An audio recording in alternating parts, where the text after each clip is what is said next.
Welcome to Happy Talks with Dr. Alice and Donovan. Dr. Alice Fong is a holistic naturopathic doctor and founder of Amour de Soi Wellness. And Donovan Jensen is a software engineer and founder of HowToHappy.com. Together, they're out to cause more happiness in the world. Hello, everyone. Welcome to Happy Talks. My name is Dr. Alice, and this is my awesome co-host, Donovan. And today we have a very special guest. Maura Sweeney is a podcaster, international speaker, and the trademark ambassador for happiness. So I'm really excited because this is Happy Talks. We're going to talk lots about happiness today. So please welcome Maura. Thank you for joining us. Thanks so much for having me. I'm really thrilled to be here. Anytime we could talk about happiness is good for me. Of course. Yes, I think it's good for everyone. So I'm excited. So yeah, let's just dive in. And why don't you just tell us a little about what led you to becoming the ambassador for happiness? I would say fate, maybe. Something that was in me from as long as I can remember. And I really mean that. I mean, 2, 3, 4 years old. I used to dream about traveling on airplanes, seeing every person, not every person, let's say every people group around the world. I loved diversity before anybody knew what it was. And I just desired to reach out to other people and see them in ways that I would, let's say, see an extended member of my family that I never met before. So I would say it's fate. And even though I've done several things over the course of my lifetime, what I've been doing probably for the past 10 years as this so-called ambassador of happiness is I share a lot of life lessons, life stories, things from my travels, things from wherever I've been in an eclectic fashion, so that people can see not so much what divides us or disempowers us, but those kinds of things that make us feel united and uplifted. And my podcast has always been known as Maura Sweeney, Living Happy Inside Out. And a lot of people used to think, what does that mean? But I actually learned as a young child how to choose happiness and how to live as if I were happy on the inside, even when things on the outside of my life were not very pleasing to me. So when I tell you it's fate, or destiny, whatever you want to refer to it as.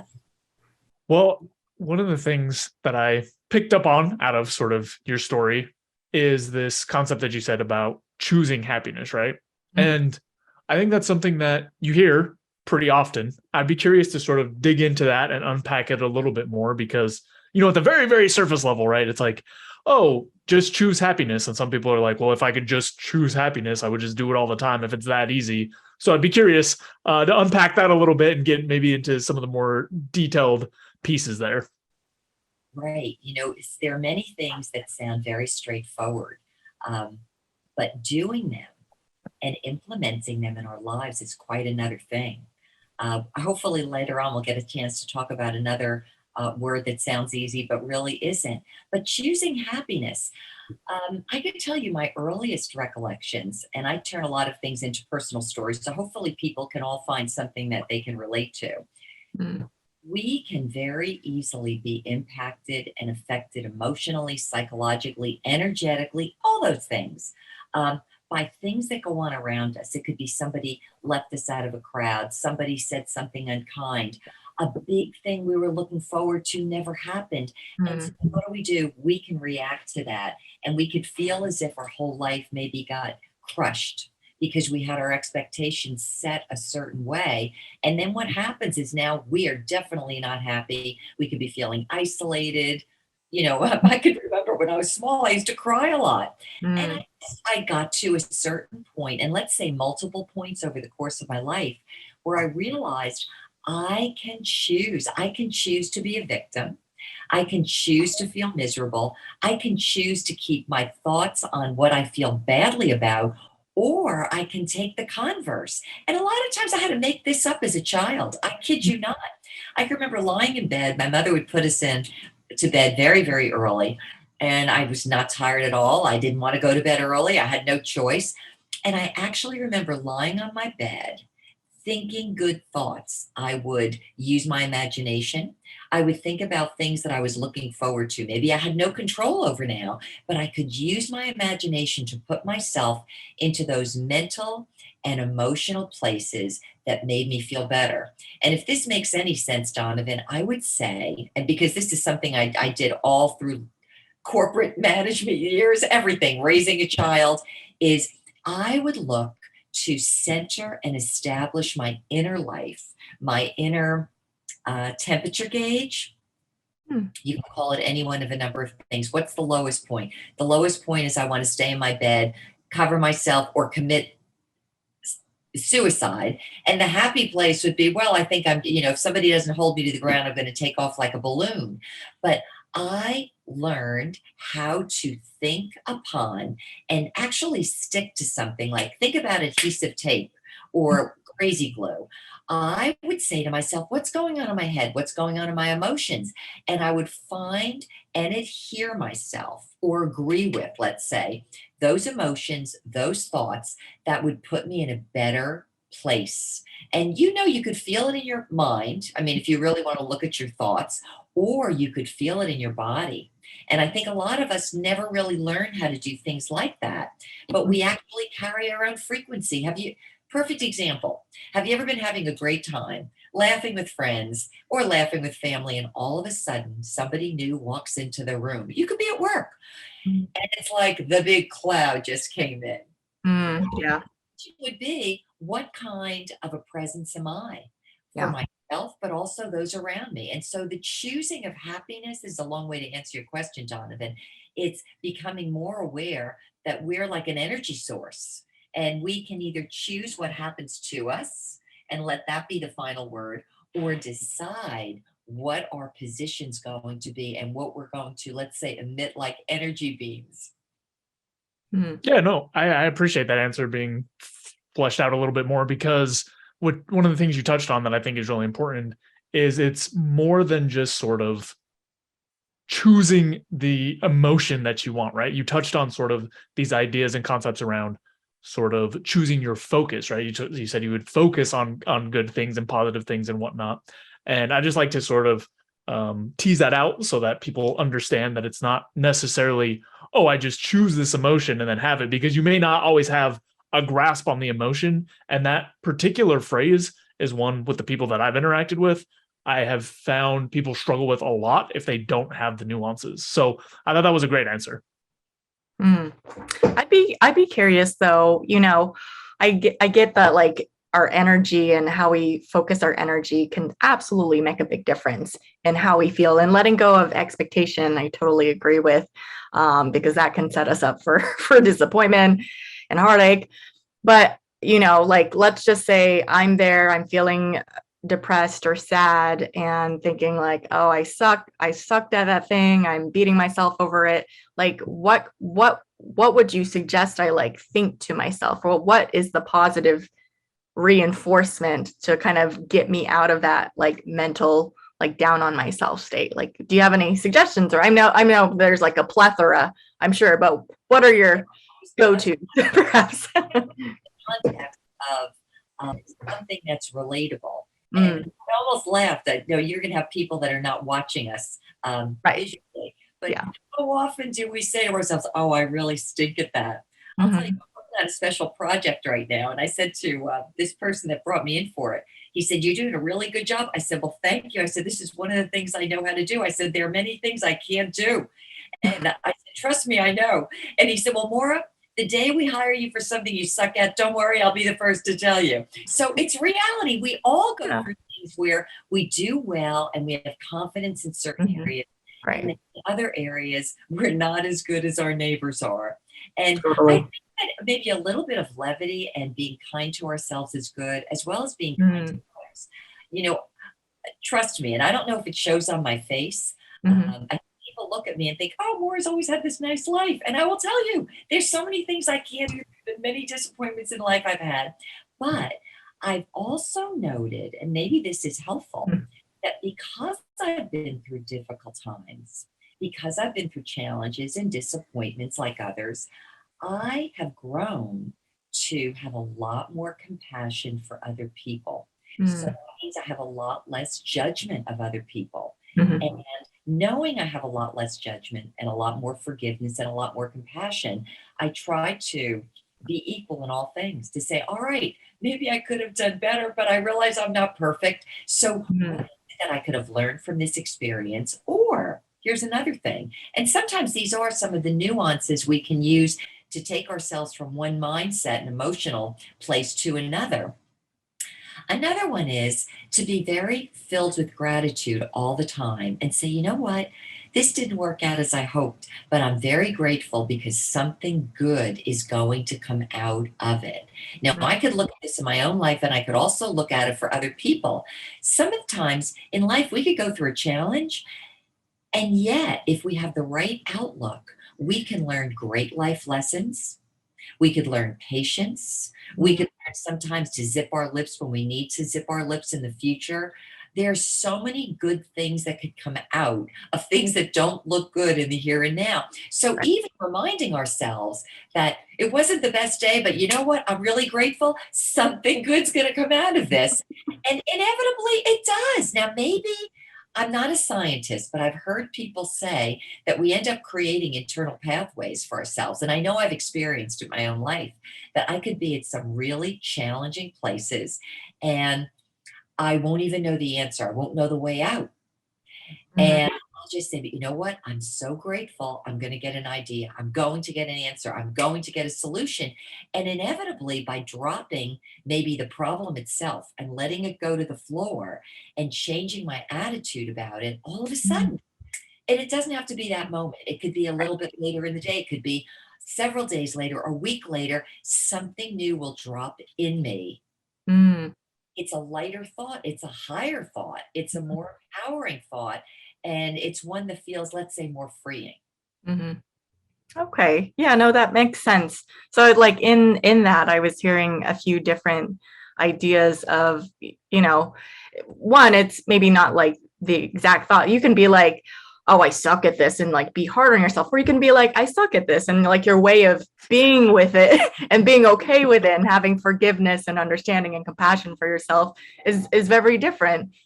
And that can like shift your mindset and just that, like, yeah, there's plenty of things I suck at, and that's okay. Yeah. I always like to say my Yeah. strengths are only outweighed by my weaknesses. And Yeah. you know, I'm glad you brought that up, Dr. Alice, because this probably goes back to even self-talk.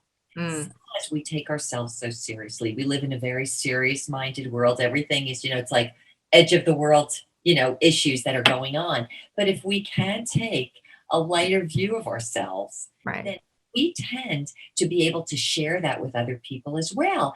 And then Mm. people know there's forgiveness in the air. There's levity to be shared. And then people don't take themselves so seriously. And then sometimes you think about the edges, the hard edges that people have, that they put up sometimes because either they're afraid of being rejected, so they'll reject others first, or they'll be a little bit too strong in their personality. Mm. When laughter and levity enters in, people are like, oh, I guess I could relax a little bit. And when they do that, the whole atmosphere of life can change. And sometimes we could end up doing better at things because we are more relaxed. I won't even say sometimes. I could say that that happens pretty often. So following up on that, we've been sort of focused on this like internal set of happiness, or like things that we can do internally. And I know that you have sort of this idea of happiness from the inside out. I'd be curious, maybe if you could expand on that a little bit more, but also maybe touch on sort of where you see the differences between like using different tactics internally to generate happiness as opposed to tactics that end up being external. Let's take one thing at a time. Let's say, Yeah. think of the inside out. I really do mean that, the inside out.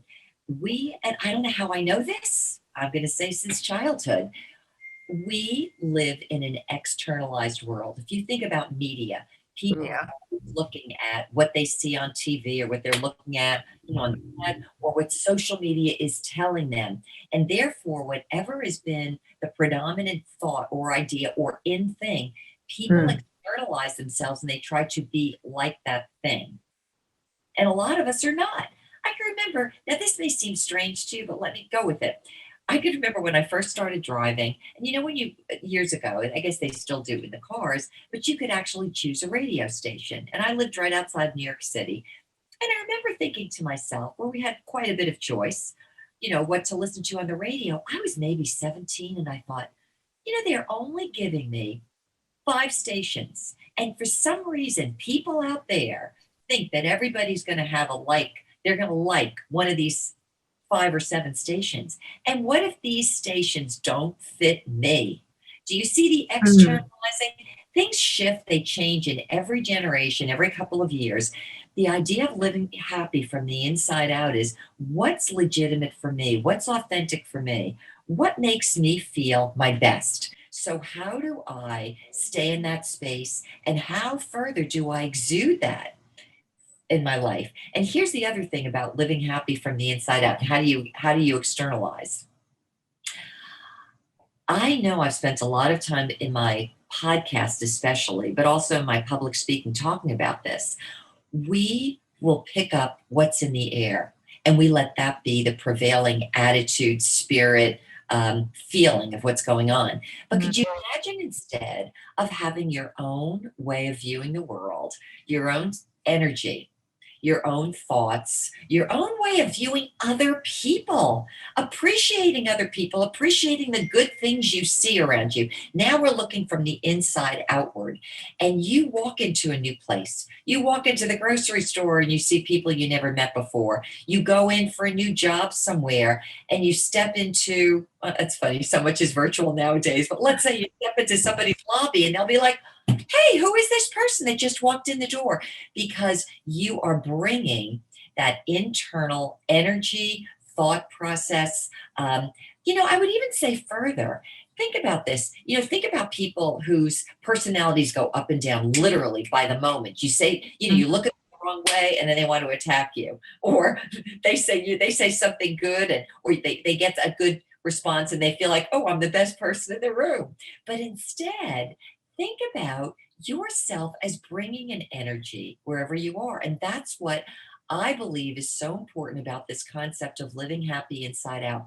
Many of us have problems with the world. And then we always blame the world on, for our problems. Right. Rather than saying, you know what, I'm a focal point. I might be just one person, but I have my own area of influence. So how can I live better? How can I see better? How can I speak better?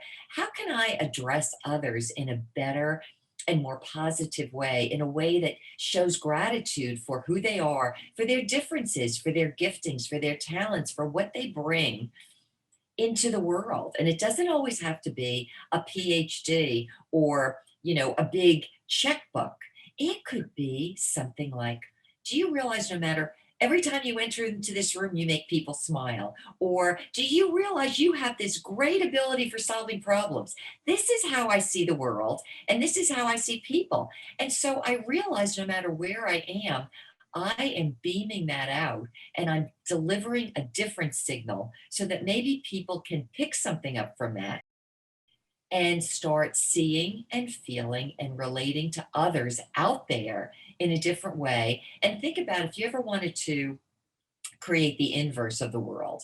Now everybody's so divided. Well, why not think of something new and something that's more empowering and something that will actually be a positive contribution to the world? So I do that every day. Could you tell by talking to me? I don't know. It's just the way I am. And trust me, I've had a lot of practice. Well, I definitely can tell that you're radiating the good vibes and the positive energy, and I'm sure that helps put other people like in a better mood and energy too. And that, I know when, you go into a room, you can kind of get a sense. It's like, I don't actually realize I'm not always focusing on how I'm coming across, but I am noticing how other people come across. So I'm like, maybe I need to be more intentional, like what kind of energy I'm putting out there, because there's like if I go into the gym and I'm like, oh, I know that person's super bubbly and happy and I'm excited to talk to her and hug her, versus like that other person that doesn't say much or just like keeps to himself or whatever. It's like, yeah, different energies. know what brought this to mind. And I'm even looking at Donovan's face, like, oh, what's he thinking about next? I need to share something with you both. When Facebook first started coming out, remember all of a sudden people came out from Nowheresville. Oh, I know. Yeah. You grew up with, and you're like, Right. who are these people? And then all of a sudden people started posting all kinds of pictures. Well, I could remember years ago, I was going through Facebook and somebody posted a picture. It was black and white, and it was taken from the rear. And I looked at it, and coming out of the picture, I could feel such unbelievable heaviness. Now, what was so amazing is that I was feeling the heaviness that was mine back. Are you ready for this? Because neither of you were born back then. In 1974, you'll think, what the heck was 1974? I was a sophomore in high school at the time. So now you can figure out I'm 64. And I'm looking at this backdrop of someone. Now think about how years go on. I felt the energy coming off that picture on my computer. I thought, oh my gosh, what is that? And I thought, oh, it's me. Now remember, you couldn't even see my face because whoever was taking this Polaroid shot or whatever it was got me from behind. And then there was another picture of me where you could see me from the forefront. And there was another picture that was also posted of me getting ready. I was going on a trip to Spain. It was a high school trip to Spain. And I was at JFK Airport wearing that same sweater. I had 2 bags in my hands. And I use this oftentimes when I'm showing people pictures of what our energies are like as we practice them. And if you were to look at this picture and you didn't know who it was, you would never believe it was me, number one. But secondly, if you were just to feel what was coming out of it, you would not feel me either.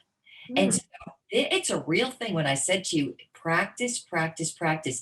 You know, Dr. Alice, you just talked about going to the gym. First time you ever go to the gym, how much can you do? How much can you lift? How much can you run, right? How much can you endure?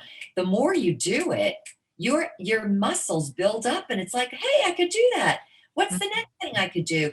People are never taught that our emotional muscles, our psychological responses can also be exercised. Our awareness, I think you mentioned that too, Dr. Alice, like what did you call it? Your consciousness. That too can be exercised. And the more we do it, the more we can almost gain control. Let's say as if we're the driver of our lives, rather than having everything else drive us around, and have things fall off and not knowing where to pick them back up again and put them back in. And so that was just a story I wanted to share, though. It was so incredibly tangible that coming off a photograph from 1974, what it felt like and looked like was a 74-year-old person who was carrying the weight of the world on her shoulders and who had lost her best friend and had no future, no sense of where to go. And so when I am these days referred to as the ambassador of happiness, I don't think it's by any accident. It's by a lot of practice. Totally. I think that's such an important thing to get across, right? Is that it's not, I mean, some people do have more of a natural disposition towards happiness or not, but the major gains or the major work is to be done in sort of the types of practices or repetitions or things that you do to sort of train your mind and emotions, like you were saying, towards more happiness or more positive experiences. And it really resonated with me because that's sort of an experience that I've gone through in the past 15 years or so, where I was anchored so hard on what you're talking about, like these external things, right? And I felt like I could never really get a grasp on happiness because it was basically up to chance, right? External events, I mean, not 100% up to chance, but for the most part, things come and go, things happen. You cannot really control them. Whereas internally, again, we don't have 100% control over our emotions and whatnot, but a lot more control. And especially in terms of over time with sort of the practices that we choose to develop certain muscles, where we're going to end up. So this is just a long-winded way of me saying that all the things that you've sort of mentioned, I think, are really important and help or allow people to sort of develop and cultivate happiness, as opposed to some of the things that you hear just on sort of the surface level of, some people are just happy, or you can just make this one choice and you're done. But it's more of this, lifelong sort of process and development. Yes, I would say so. And I always will notice some people, I'll say to them, did you wake up this morning or every morning of your life with that smile on your face? And there are some people who are like that. And they'll go all through the day with a happy grin. They'll go to sleep and they're happy. It's just the way they are. And not everybody's designed that way. But, I think this is something that you were almost going to touch on, Donovan, is that we cannot control what happens in our lives, but we can have a certain amount of control over how we perceive what happens to us. And I know many people have said that very same thing, but it's the idea of letting go. Like, did I really need that car or that girlfriend or that boyfriend that I thought I needed? If they don't really want me, well, maybe they weren't all that great, right?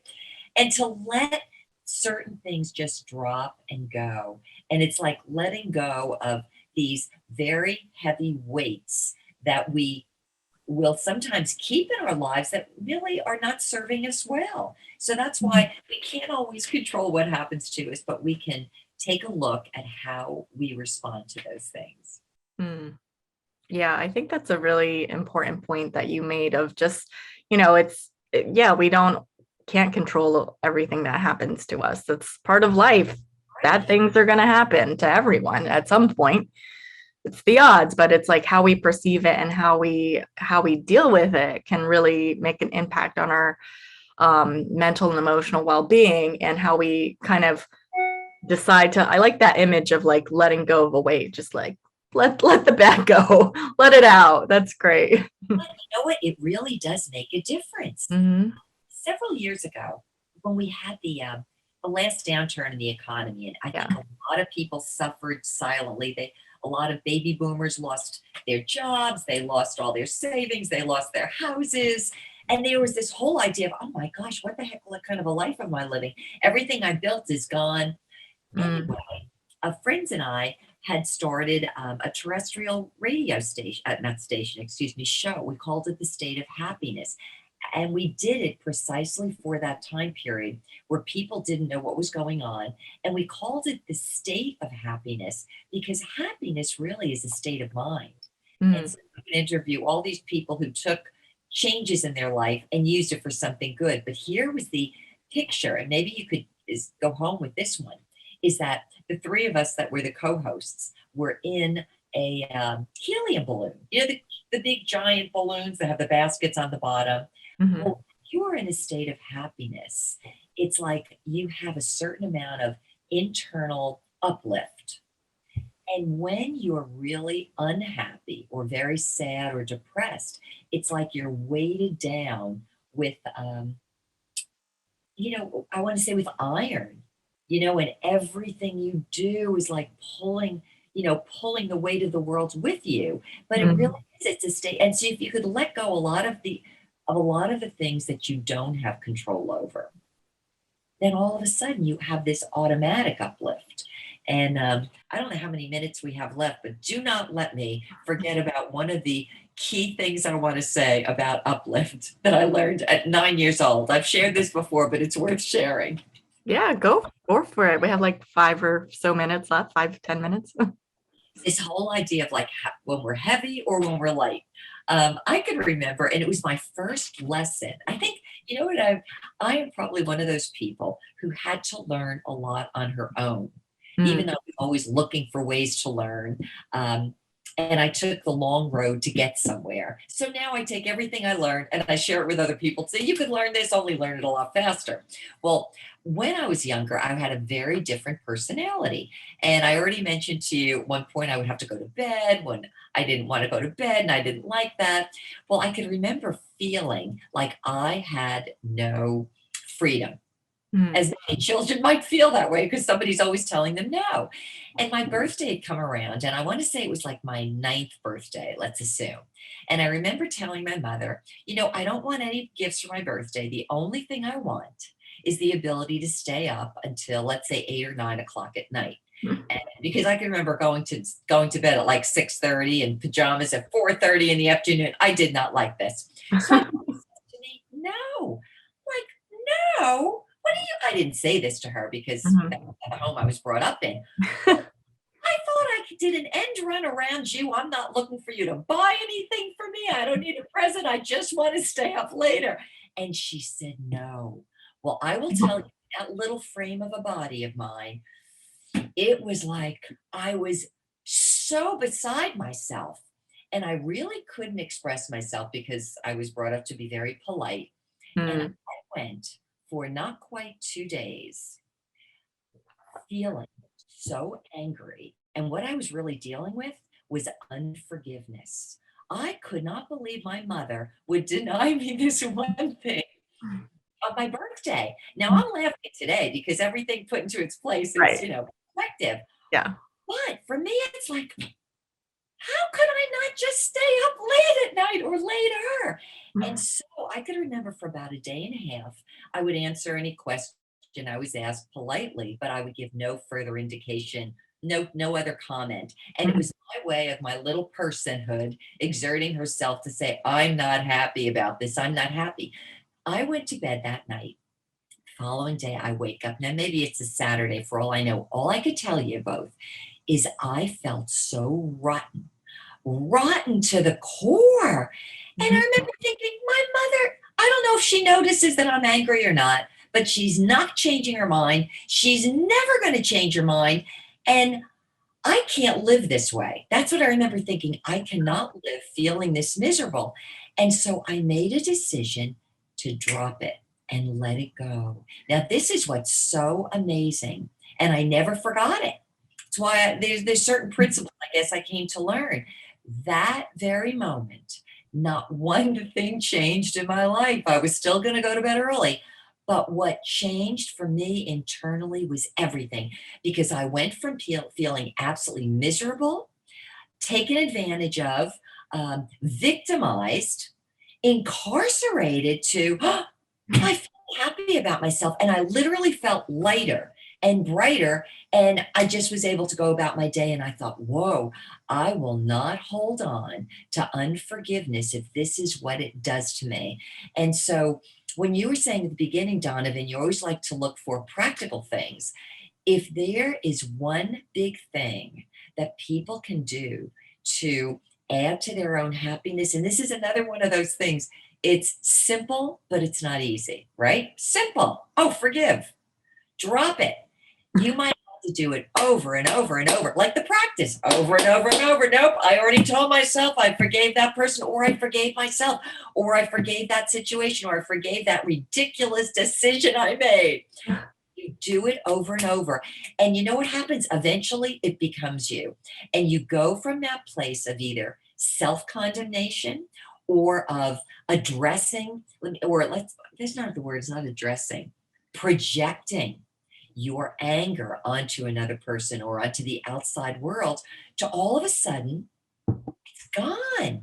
The energies of it, the feelings of it, the heaviness of it, I would even say the condemnation of it. Because when we have unforgiveness, it like works sort of both ways. We can't respond to other people the way we want to. We're not kind to ourselves. We internalize a lot of things. We make ourselves sick.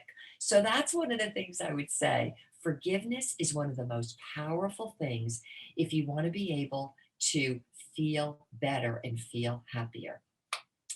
Yeah, that makes absolute sense. And I love that story. I mean, I was just thinking you as a little girl were so insightful. And, I look back of things that were really upsetting to me as a child, and I had no insight to understanding like I'm making this way more significant than it actually is. And I can just let it go instead of like digging my heels in the in the ground about like how wronged I was. So that's a beautiful thing you discovered at such a young age. I don't know how I have these little moments in time, and I'll tell you, there's Yeah. a picture upstairs. It's myself and my husband. We were both like 5 years old. We met when we were college, but they were, sometimes you put together collages. And then Yeah. there was a picture in the middle of the two of us. And just last night, I was upstairs and I happened to notice this photo, and it's me at age 5. And it's another one of those snapshots in time, Dr. Alice. And I grew up in New Jersey, always wanted to live in Florida, which is where we live now, where the Mm. sun would shine and it was always, palm trees and being outside. So back in the day, I could remember this was like going to paradise. My family and I were all going to go down to Florida. We went to Miami Beach, and we no sooner got there and I'm learning how to swim. So it's like I'm in paradise. I'm having the time of my life, and I'm learning how to swim in these gigantic pools. And something happened to me where at the time, trampolines were in fashion. I don't know if you use, they don't use them anywhere now, probably because it's an accident waiting to happen. And I was too little or too afraid to get on the big trampoline. So when we went back to the hotel room, we had 2 twin beds, and my brother and I was my younger brother. I was always getting him to do something with me. I said, well, why don't we jump from bed to bed like we're jumping on the trampoline? So he's following after me. And now we're only on this trip so far for maybe 3 days, and it's the beginning of the trip. Mm. And I jump on bed number 2. The bed slides. I hit myself on my head, and I start to bleed to beat the band. I'm bleeding so much they have to take me to the hospital. They give me stitches. And to make a long story short, on the 3rd day of this 2-week trip to paradise, to Miami Beach, when I'm only 5 years old, I am told I can't go swimming. I Oh cannot. no. Now, this is what I want you to know. I don't know why I've got whoever's listening today, maybe you'll get a kick out of this. But there's a picture of me. I'm wearing a little black and white coolie hat with a black and white striped bathing suit. And I could remember when that picture was taken, I had my arms, at my waist. And I thought, I'm on this trip, but I'm not going to let this ruin my trip. Even though we talk about a major disappointment, I wanted to be in the big pool and I can't do it. But there I was as a little stalwart child thinking, I'm not going to let the fact that I got stitches ruin my vacation. So that's why when I tell you practice, practice, practice, Yeah.